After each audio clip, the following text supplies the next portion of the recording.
While many immunizations are required for Oklahoma children to attend school, we found several are not, and that has some health professionals concerned. In segment 2, 2 News reporter Marla Carter takes a look at some changes coming next year and what's keeping the state from mandating more shots.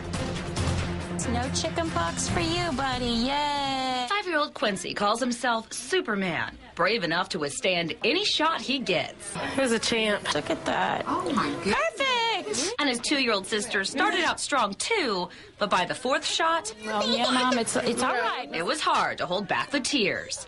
But for Mom, the shots are a must. Just so they can stay healthy and ready for school and everything. When children enter kindergarten in Oklahoma or transfer to the state, they're required to provide updated shot records to attend school.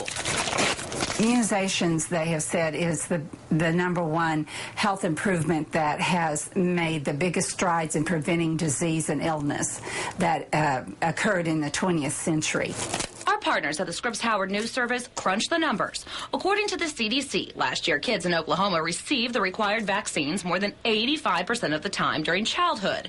But that number dropped significantly by adolescence.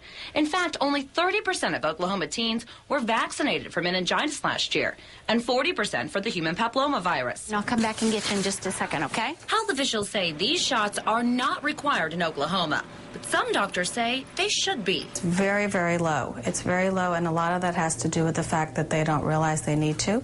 And given that, it may not be a bad idea to have it mandated where they're checked again, maybe at high school entrance.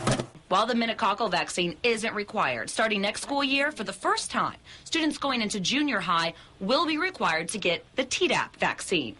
It covers tetanus and whooping cough. Because we found out that pertussis, or the whooping cough, does wane and the protection's not there. And so we found out over the last decades that we as adults or going into junior high need to have that booster. There you go, buddy. The Tulsa County Health Department says all recommended shots aren't required because of money. If they make that a law, then you have to be able to provide that to people that cannot afford that. Since some shots aren't required, doctors say the best thing you can do is ask them what shots they recommend your kiddos get in junior high and on. And by that age, a prick in the arm may sting a whole lot less. Marla Carter, 2 News works for you. Thank you, Marla. Despite